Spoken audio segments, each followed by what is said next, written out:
I think with both money and food, it's something we are not taught. And so we hear these things, we develop these ideas and these beliefs sort of by osmosis, right? And what's around us, we're sensing it and picking it up. And then with both, as we go about our lives, and it is all confirmation bias, meaning we see what we believe rather than believe what we see. Welcome to Salad with a Side of Fries. I'm your host, Jenn, talking wellness and weight loss for real life. We're here to clear up the myths, misinformation, bad science, and marketing to teach you how to eat and how to cheat. Are you ready? I'm having salad with a side of fries. Hey friend, welcome back to Salad with a Side of Fries. I'm your health coach and host, Jenn Trepic, here with you every week for Wellness Without the Weirdness. Joining me today is my mom. Mom is back. Hi. Hi. Happy Monday. Well, for everybody else, it's Wednesday. If they listen the day it goes live. Happy whatever day it is. Well, as you I are listen listening. every Wednesday morning while I get dressed. So, well, thank you. So today's episode is kind of jumping off of two others that we did. So the first one, actually, now I don't even remember what order they were in. January, we did an episode about our financial health because there's now a diagnosis code for financial stress because our financial health impacts our physical health. So we talked about that in an episode. And then also, we did an episode that was about what our phone habits and our food habits have in common, right? That we have this phone addiction, and there's a lot about the way the phone is designed that parallels food in order to keep us addicted and keep us coming back. So when I did that episode, we did both of those, and I had promised, especially in the financial health episode, that we would come back and do this episode about our money habits and our food habits, right? And our relationship to money and food and what those things have in common. I was telling somebody about that, and they recommended a book. The book is called Lost and Found: One Woman's Story of Losing Her Money and Finding Her Life. So it was written by Janine Roth. So it's like the parallels are amazing. So most of her books are about food and our relationship to food. And then she was one of the people who lost all her money with Bernie Madoff. And so this book, I know, right? So the book is about her story of what happened after losing all her money to Bernie Madoff and the things that she learned. And so in her book, she draws a lot of parallels. And then it just sort of kept fueling the thoughts that I had around this topic. So today, we're going to go through this conversation and this connection, and it's more of a food for thought kind of conversation and to help with our own awareness, more so than it is one where you're going to press pause and do something so dramatically differently. You know, this is more of an awareness conversation. When I mentioned this topic to you, Mom, what went through your mind? Well, a couple of things, because I didn't remember all the details from the other episodes, but the habit with food, because when I walk in the house, and I'm sure I'm not alone in this, when I walk in my house, I go to the kitchen. And the kitchen is the place where I'm going to open my mail, where I'm going to, in some cases, I'll end up thinking about food. Mm-hmm. And it triggers it, and it's not good. Interesting. It's not good. And I actually should find another place to do all that. You know what I mean? Those little things that I do in the kitchen, and do them in a different place so that it doesn't automatically set me right in the middle of the food. And the other thing about the finances, and I help a fair amount of people with this. I did a lot of this in my career, but I'm still doing some as we speak. I am doing some about budget is an ugly word. Oh, yeah. It's a really ugly word. And the reality is that it's all about your habits and what you use money for, so that once you become aware of it, it's okay to use money for that because it's part of how you live and part of your habit or your budget. Or part of right? the plan, right? And it's the exact same thing with the food. right? We can feel guilty about indulgent choices, but when it's part of the plan, right, we can let go of that guilt. It's fine. And, it's like when people start talking about what they spend on one particular thing, So women might mention how much they spend on their hair, Yep. coloring their hair, getting their hair colored or getting it cut.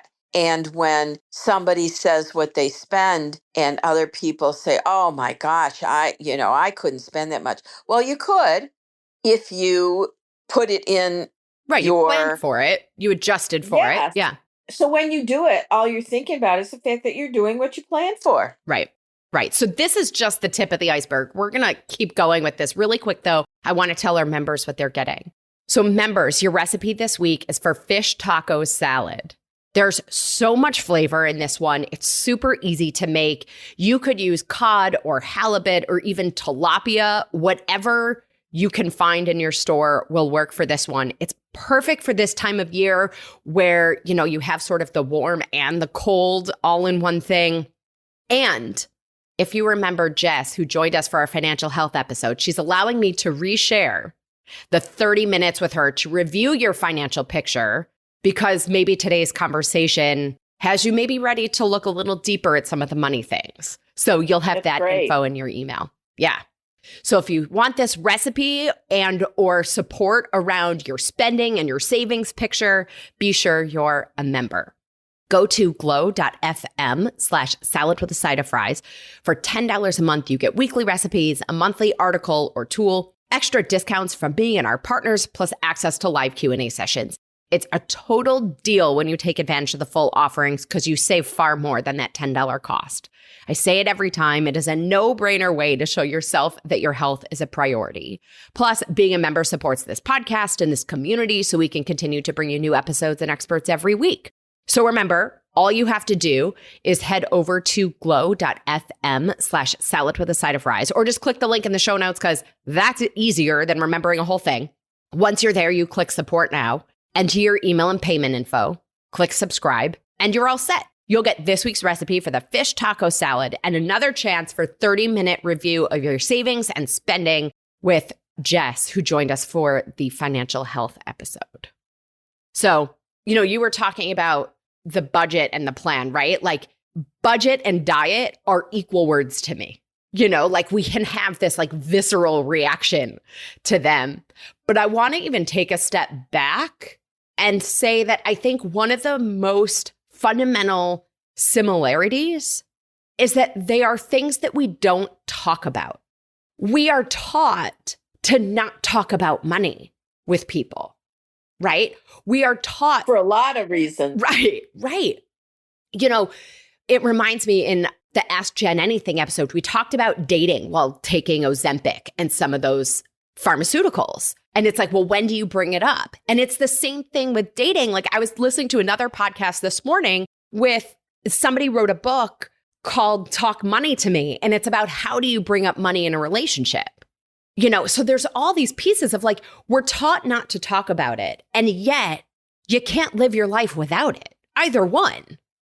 Yeah. And talking about it can help so much because people have all kinds of different ideas. But we're so used to believing that what's going to come back is judgment.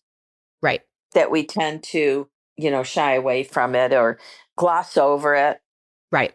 And with both things, our human nature is, we're going to talk about a lot of things that our human nature is around these things, but we often wait for something dramatic to happen before we address it, right? We wait for disease. We wait for a diagnosis. We wait for feeling like we have to file bankruptcy, right? Or these very dramatic situations before we're willing to like take our head out of the sand and do something. And on top of that, you have to understand who you're talking to about it. Yes. And if you let it build up too much, it's going to blow up in possibly the wrong situation. Right. Like we talked about, I think you even joined me for this episode where we talked about like how to be a wellness ally. Right. Right. I think this is the same thing where it's about choosing carefully who we share these challenges with when they arise. And then at the same time, when we are in relationship with somebody, being willing to talk about it and figure it out and work through some of these things. But the thing you need to be so careful about is judgment. Mm-hmm. There's so much judgment in all of it, depending on who you talk to. So you got that enters into it as well. Right. So you got to be careful. So we're going to get to those judgments in a second. Part of that too, and why we have to be selective and why the judgment shows up, right, is that it's not one size fits all in either place. And people's relationship is not one size fits all. For some people, money is no big deal. For some people, food is no big deal. And you might try to say something and they just don't get it. Mm-hmm. For sure. Yeah. You know, there are some people who cannot relate to worrying about paying a bill or worrying about going to a social event and figuring out what you're going to eat there, you know? Mm-hmm. And sometimes you get so comfortable with someone on the other side. What happens when that person either isn't available or isn't there anymore, isn't in your life anymore? Where are you going to place that comfort? And how do you go back to developing that comfort, and with whom? Yeah. So everything we're talking about is sort of about, we have beliefs and we have this learned relationship. So let's do the beliefs part first, right? In both scenarios, money and food only have the meaning that we give it. Because in and of themselves, there's no inherent value, right? They have the value that we give it. We give them meaning. Well, it's not defined anywhere. Right. You create your own definition. Right. And then by that token, to your point about judgments, how many times have we, and I'll do a lot of entrepreneurial seminars and workshops. And I mentioned this book in the financial health episode, but T. Harv Eker, Secrets of the Millionaire Mind, right? What's your money blueprint? So were you told money is the root of all evil, or money corrupts, right? Money doesn't grow on trees. Money can't buy happiness. Our beliefs about all of it are very subjective. And ingrained for a long time ago. Yeah. One of the things I learned, you know this, I don't know that all of our listeners know this. So I worked in hedge funds for a while. I worked with some very, very, very wealthy people. And it's funny because I also know a lot of people who are very anti-capitalism, right? I sort of straddle in these worlds. And the thing that I really came away from all of it and how I lived in that is that I believe money is a magnifier. So if you are a kind, generous human, more money allows you to be kind and generous on a grander scale, right? It magnifies that. If you feel like you're a victim and you feel like everybody's out to get you and everybody's trying to steal your money and right? And, you're not generous and you're more closed off, right? The money creates that on a bigger scale. It magnifies that experience. So I see you processing, right? Yeah, I hadn't thought about it that way. And so that allowed me, right, to take away, to see things a little bit differently, especially when other people would say, I also went to business school. So, I can't be so anti-capitalism, right? To me, it makes a lot of sense, right? There are things about it that make a lot of sense. But also, to me, if money is a magnifier, right, that's what allowed us to see the corruption or to see the behavior of a person that we don't like. But it doesn't mean that without that money, they wouldn't be that way. Yeah, I can see that. But isn't it an amazing thing when money in particular doesn't change? Well, Yeah. Maybe what you're saying is it doesn't change people. Right. It just magnifies the different issues. If you're the kind of person that always wants to be charitable, and it doesn't matter how much, Right. It doesn't matter whether you give somebody $1 or whether you give somebody $100, you're going to do the same thing with money or without money. Right. But when it flips, that's kind of a scary thing. Well, but it goes to, when we talk about all the people who win the lottery, I can't remember what the stats are, but it's like people who win the lottery, and end up within a couple years back in the exact same financial position. Yeah. Yeah. Right? I think with both money and food, it's something we are not taught. Definitely. Right? And so we hear these things, we develop these ideas and these beliefs sort of by osmosis, right? And what's around us, we're sensing it and picking it up. And then with both, as we go about our lives, and it is all confirmation bias, meaning we see what we believe rather than believe what we see, right? If you grew up, money doesn't grow on trees, you're going to see that struggle everywhere because that confirms the belief rather than seeing all of the wealth and good fortune and, positive things that it could do. And the flip side, if you grow up in a household where they're always generous, no matter how much money there is, there's Right. always money either going into savings for yourself or being given away. You're going to be the same kind of person when you have your money, and how you use your money will be the same as what you believe. Right. If you change, that's where the problem becomes. So when you say people who, and I don't want to generalize about people who win the lottery, but I'm sure that if you go back in their studies on it, that the person, when that line is drawn and they get the money, what changes in them and what makes them a different person, good or bad, Right. from the money. And that goes back to the beliefs that we have about the money. Right, exactly what we're talking about. And when it comes to the food part, right, if you believe that this thing is going to go right to your hips, right? If you think this thing is good or bad, right, that's how we experience it and that's how we see it everywhere. So you do that. Remember when we talked, I don't know if we talked about it in an episode where, remember we got breakfast from Starbucks. Oh, yeah. And you added healthier options the at Starbucks. avocado. Uh-huh. Yeah, it was the healthier options at Starbucks episode. Right. So, you might eat something with the food, which is what you did, that normally you wouldn't eat because you'd say, oh, I can't eat that.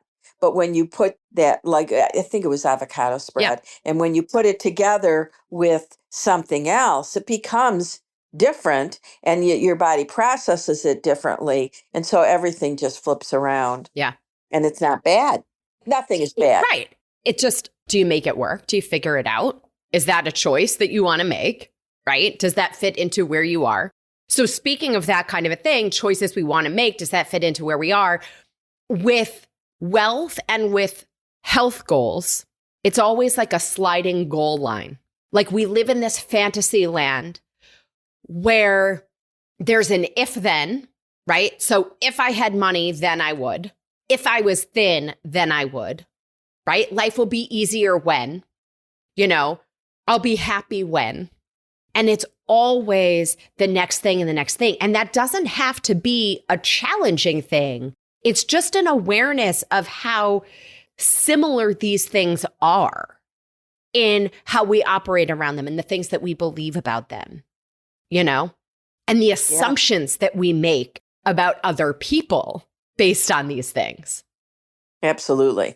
And that ties into the learned relationship, right? So I think fundamentally, food and money are a metric of value and a medium of exchange, right? In society, they both offer these things. And then we add human to it, right? And it gets way more complicated. Oh, yeah. Right? Role of men, money. Role of women is food, right? Very generally, of course, right? There are always exceptions to that. But if we think about society as a whole, we have some of these underlying things. Money is power. Thin is power, right? Thin is health. Obesity or carrying extra weight, we mean that somebody is lazy, right? Obesity discrimination is the most acceptable form of discrimination we have. And statistically, in applying for a job, the person who is overweight is less likely to get it because we make all of these assumptions about what that means, right? We have this connection between net worth and self-worth. We have this connection between body and self-worth. Well, and it's being imposed on people. Yeah. Right. So then it becomes their belief. Right. I can't get a job. I went on 3 job interviews and I'm a really smart person. It must have been because I'm overweight. Right. Right. And so then you believe it. And they both, money and food, can become conduits of connection, right? So, it made me think of, there's country clubs, right? There's also Weight Watchers.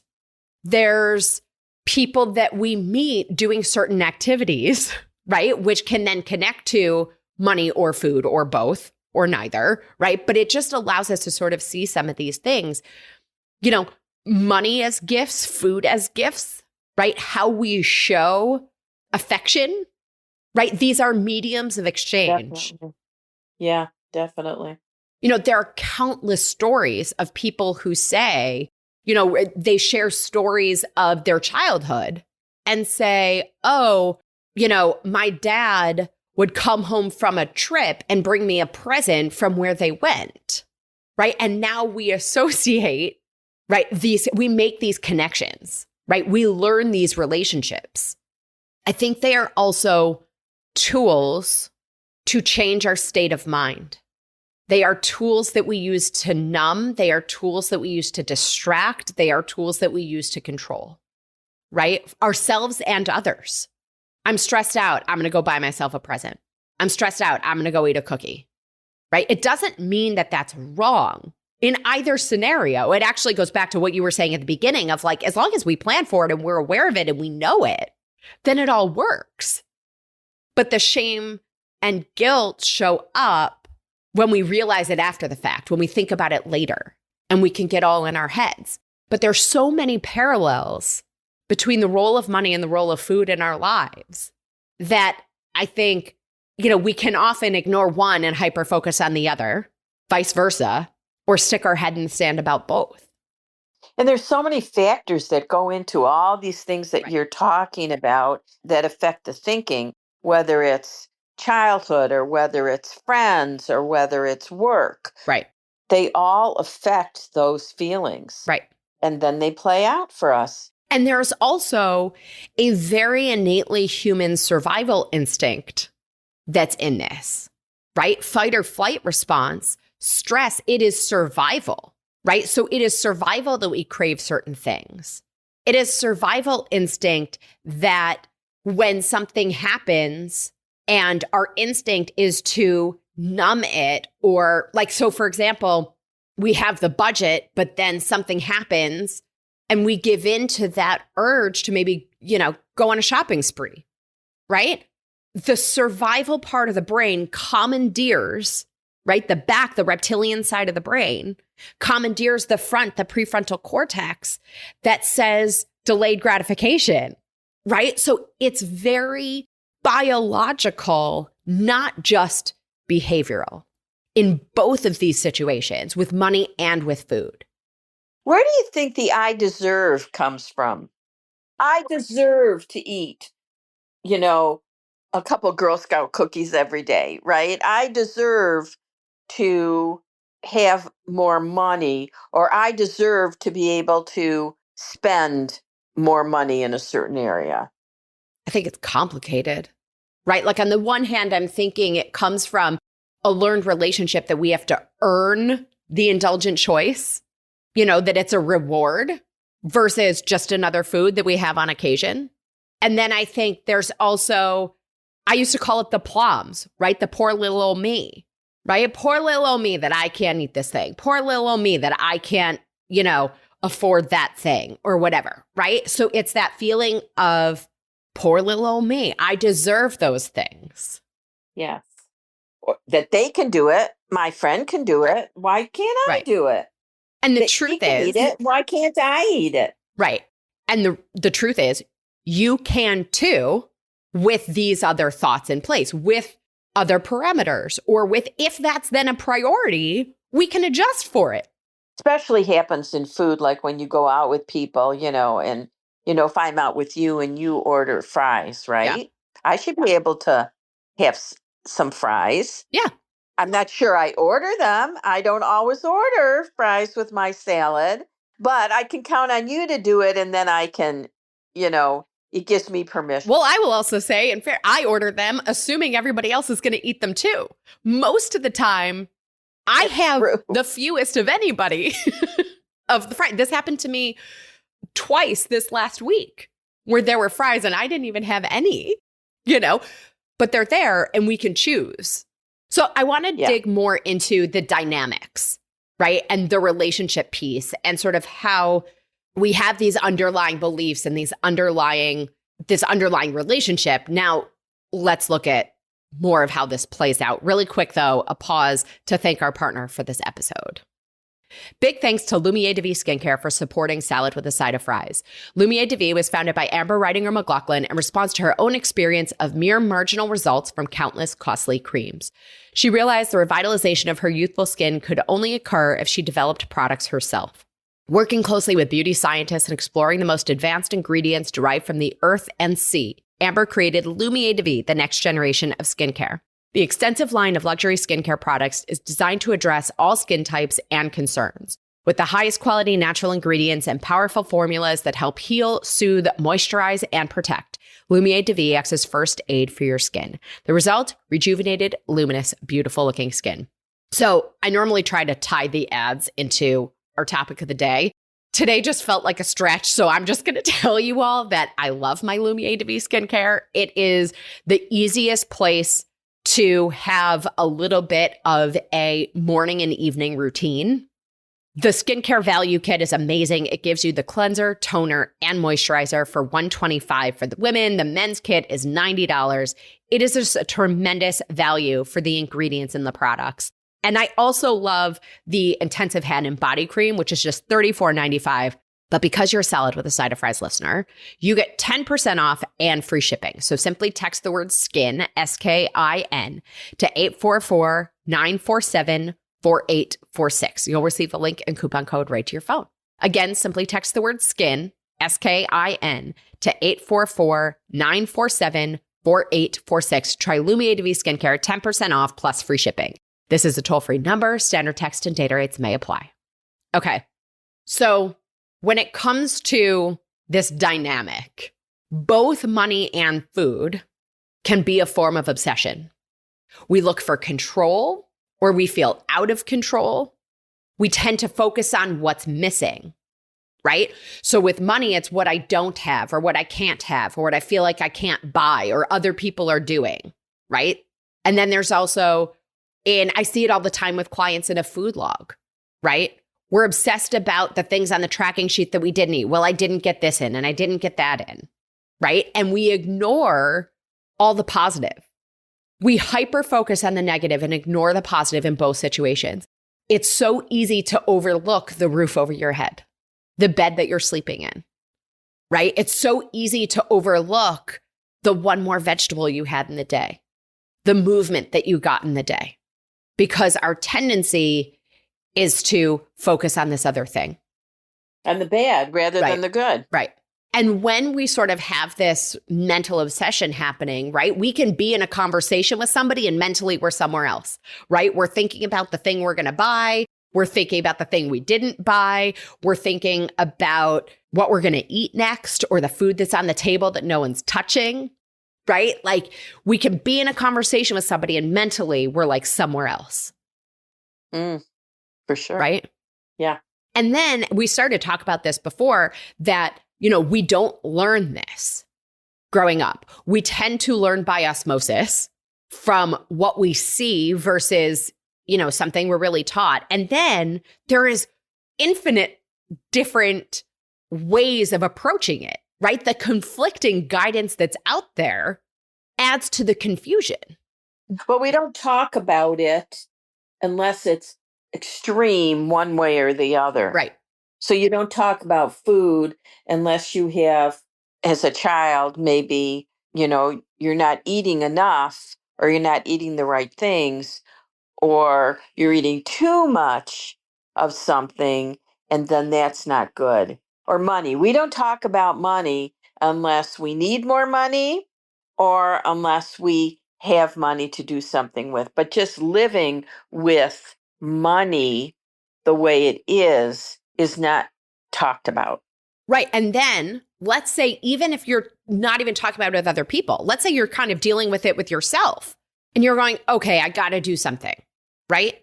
Maybe we make assumptions that somebody who bought the giant house or the new car is good with money. We hear what they're doing and we try to do the same thing. That was how this woman got involved with Madoff. She assumed that the other people who invested with him had done their due diligence and she just went along for the ride. For sure. Yeah. Right? Yeah.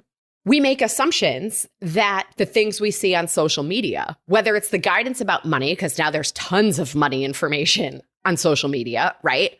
Or health and nutrition, right? It's everybody is coming from their own stuff with a different set of information. And in both, this is now me more than research, but I think one of the biggest things missing in both is nuance. You know, COVID was a really good example of this, where public health was about speaking to the lowest common denominator and ignoring nuance. Like, most people can understand nuance, right? We can hold two things in our minds at the same time. You know, the problem is nuance doesn't make for a quick soundbite, right?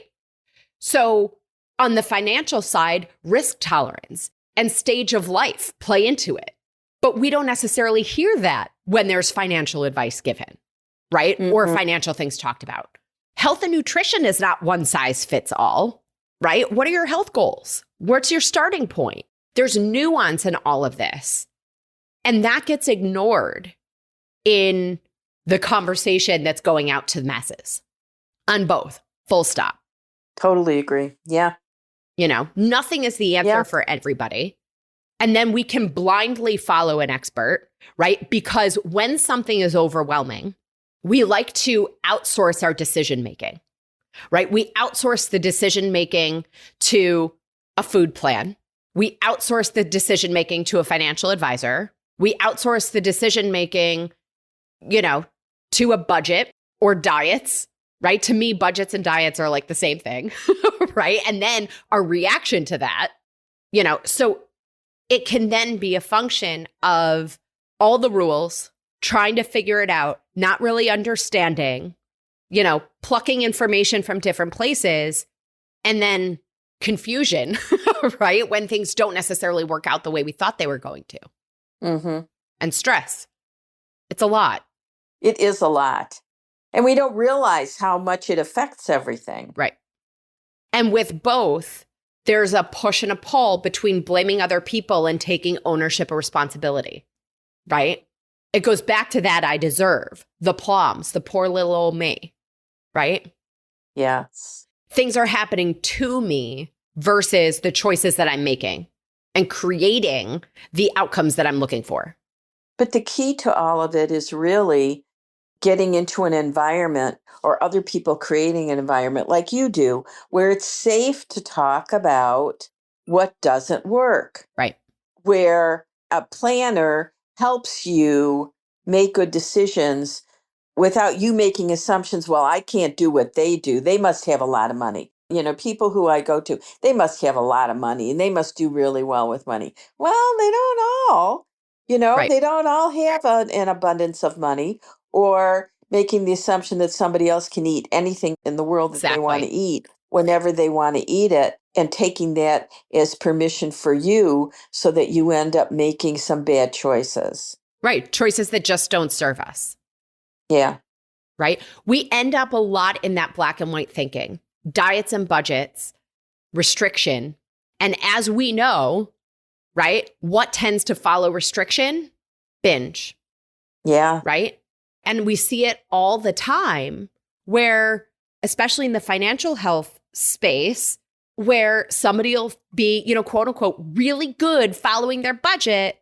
And then all of a sudden there's a complete shopping spree and a binge and all the money. Right. And then we feel like we failed.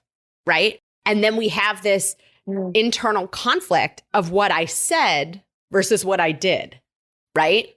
And so I can't do that anymore, ever again. Right. But you can't. hey, maybe it has to be modified or, And we can end up in that shame and blame and the self-talk, the self-loathing, the berating of what's wrong with you. Why did you do that? Right? Buyer's remorse. Hello. Right? Eater's guilt and buyer's remorse. Yeah. I maybe made up eater's guilt, but we'll call it a thing. And there's shame around both having money and not having money sometimes, right? And I think also it's interesting with both money and food, this is coming to me in this moment, like the things we say to fit in with the conversation. So somebody else might bring up, oh, I'm not eating that. And all of a sudden, next thing you know, the other person is sharing what they're not eating, or I'm not eating it too, right? These things that we say and do to fit in. Absolutely. Or the money we spend to fit in, right? Or not spend. Very complicated, Jennifer. It is.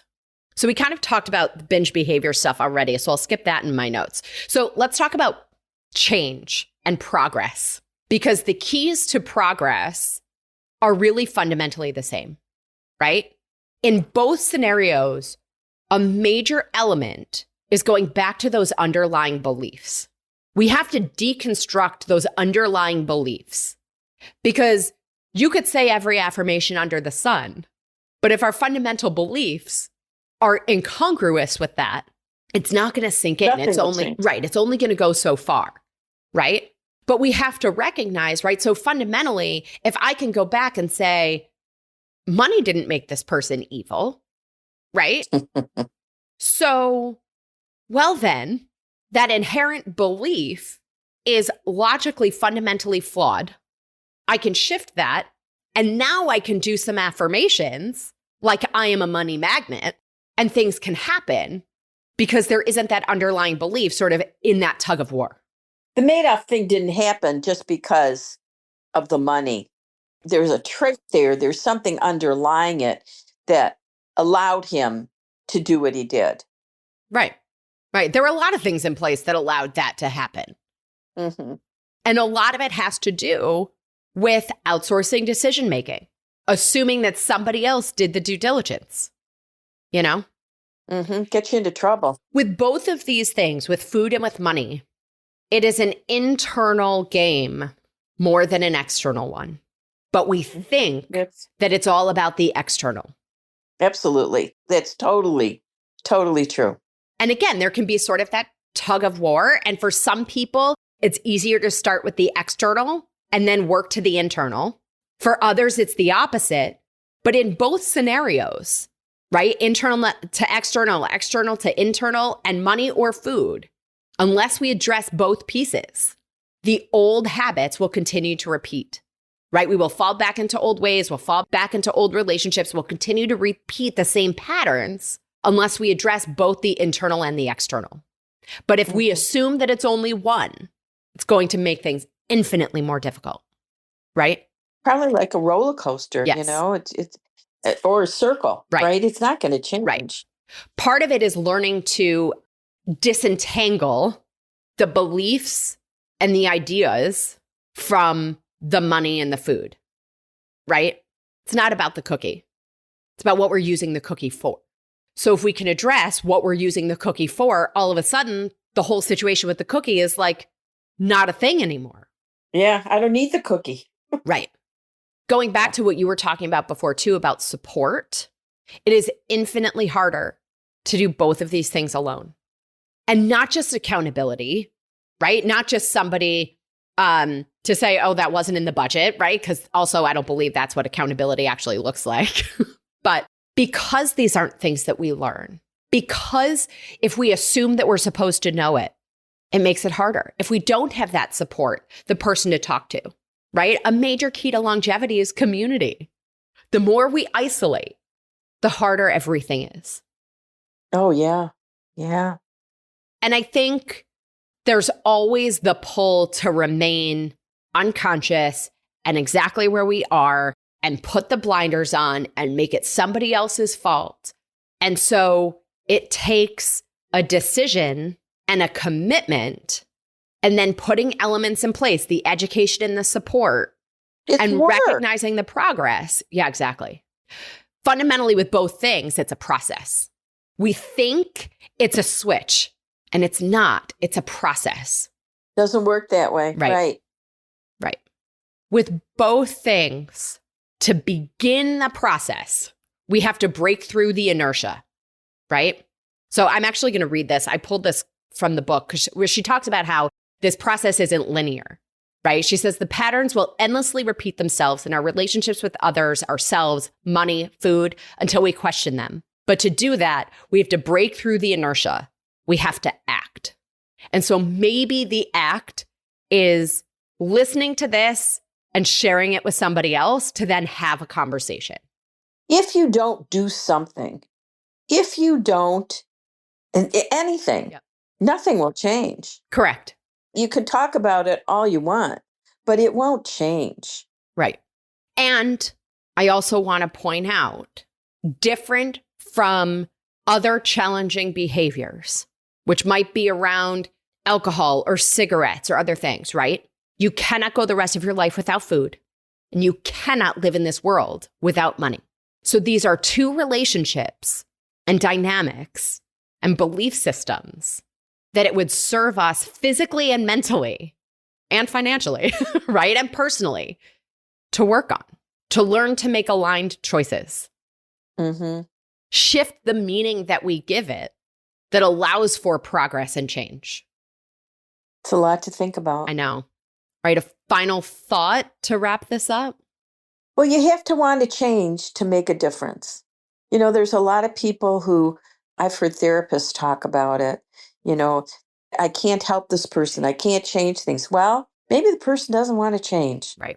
So you have to want to do something different, have something different so much that it makes you do it. Right.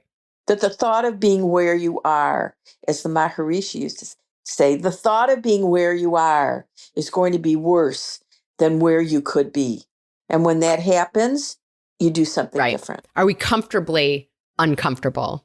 Or are we willing to go through the discomfort, right? A little bit of increased discomfort to find a new comfort on the other side. Different. Yeah, exactly. And again, I think where I'm landing in all of this, right? Similar to what you're saying, the first piece is the awareness that we're not happy where we are, that something isn't working, and that there's room for growth. And if that's what you take away from this is an awareness and a thought process, then that's everything we can do, right? And exactly. And we know that growth is a process. We know that, progress can be hard. And whether we're working on the food stuff or we're working on the money stuff or we're working on both, sometimes it might be easier to work on the money first and then the food. And sometimes for others, it might be easier to work on the food and then recognize in the money. Either way, it's fine. And that's the point of having this conversation and to draw these parallels, because sometimes it's just easier to see our behavior, with a different object. And one will make the other easier. Yes. Change will always beget change. Yes. And for all of it, I hope that this also helps us have a little bit more compassion, a little bit more kindness for ourselves and for each other.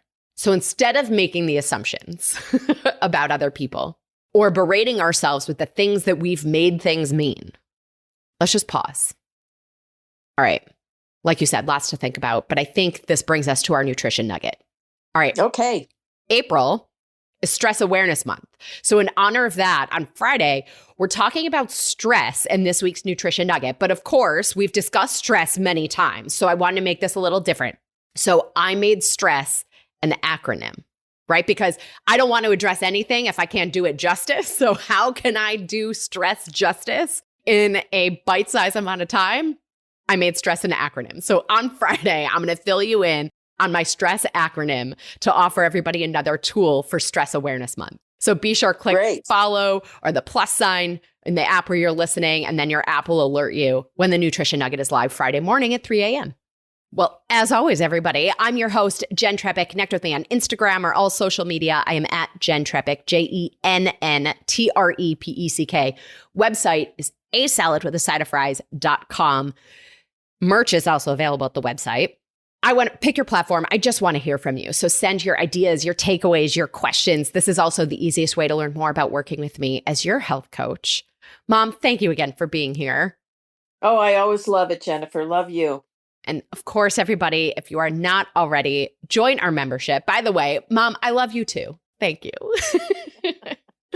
If you are not already, join our membership. Go to glow.fm/salad with a side of fries. This shows your support for this podcast, this community, and most importantly, supports your health. You'll get this week's recipe for the fish taco salad and another chance for a 30-minute review of your savings and spending. Take a look at your financial picture with Jess, who joined us for our financial health episode back in January. So until next week, consider if your money habits can offer insights about your food habits, or vice versa. And perhaps how you approach food demonstrates how you approach money. And let this be an awareness to further your personal growth. Well, friends, that's it for today's episode of Salad with a Side of Fries. Congratulations for making yourself and your health a priority. Thanks so much for joining us. Be sure to click subscribe or follow on your favorite podcast platform. Share us with a friend, and we'll be back next week. Always remember, you deserve it, and you are worth it. Happy healthy.